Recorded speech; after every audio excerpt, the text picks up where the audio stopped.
Dear students, आज का हमारा टॉपिक है संविधानवाद।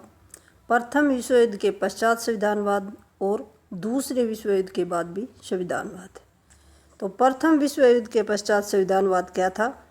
प्रथम विश्व युद्ध के पश्चात के युग में, जिसे महान आचार्य या आश्चर्यजनक युग कहा जाता है, प्रथम विश्व युद्ध के बाद का युग एक आश्चर्यचकित युग था, क्योंकि युद्ध की समाप्ति पर लोकतंत्र के लिए सुरक्षित बनाए गए विश्व में संविधानवाद की समृद्धि देखने की बजाय इसने संविधानवाद के विरुद्ध गंभीर प्रतिक्रिया देखी। इसी प्रकार उत्तरदायी और प्रतिनिधि सरकारों की दिशा में ऐसी प्रतिक्रिया देखने को आई।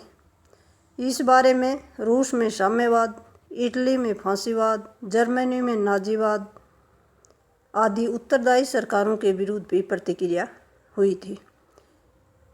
देशों में एक ही राजनीतिक दल का अस्तित्व था। इन देशों में एक ही राजनीतिक दल का अस्तित्व था। लोगों के राजनीतिक अधिकार समाप्त किए गए थे। प्रथम विश्व युद्ध के बाद लीग ऑफ नेशन की स्थापना हुई। ये एक बहुत बड़ा कदम था।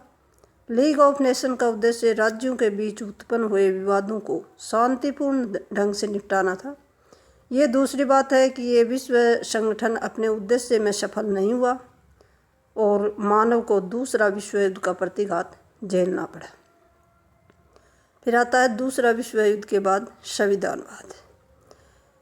दूसरा विश्व युद्ध निरंकुशतावादी और स्वेच्छाचारी शक्तियों का पतन हो गया था। द्वितीय विश्व युद्ध के बाद इटली, जर्मनी और जापान की तानाशाही सरकारें दूसरे विश्व युद्ध में समाप्त हो गई थी। फिर भी सोवियत संघ की तानाशाह सरकार का नमूना न केवल जीवित ही रहा, बल्कि विश्व के अन्य देशों में भी इसका प्रसार हुआ। इस युद्ध के बाद कई देश आज़ाद हुए, जिन्होंने अमेरिका या ब्रिटेन संविधान के नमूनों या दोनों के बीच का मिश्रित ढांचा अपनाने का प्रयास किया। उदाहरण के रूप में देखें तो 26 नवंबर 1949 में भारत ने ब्रिटिश मॉडल को अपनाया। पाकिस्तान ने 1958 में अमेरिकी तर्ज के संविधान को अपनाया और 1972 में पुनः ब्रिटिश तर्ज के संविधान को अपनाया।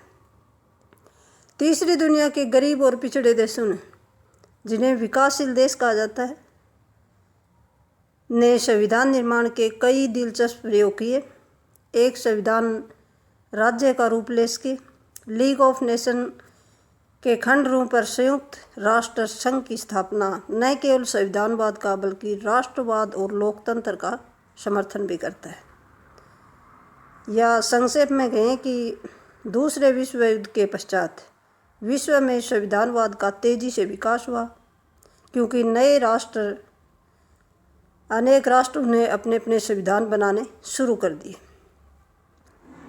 संविधानवाद के विकास के विषय का अध्ययन करने से हमारे मन में कई महत्वपूर्ण धारणाएं बनी। नंबर 1, संविधानवाद का अर्थ किसी सरकार के संचालन में मूलभूत विधियों, कानूनों की रीति रिवाजों का पालन करना। इसका अभिप्राय ये हुआ कि हर राज्य का शासन एक संविधान के अनुसार हो, जिसे इस बात का स्पष्ट प्रमाण समझा जाए कि सभी राजनीतिक व्यवस्था की सबसे बड़ी आवश्यकता विधि का शासन है, न कि लोगों का शासन। Thank you.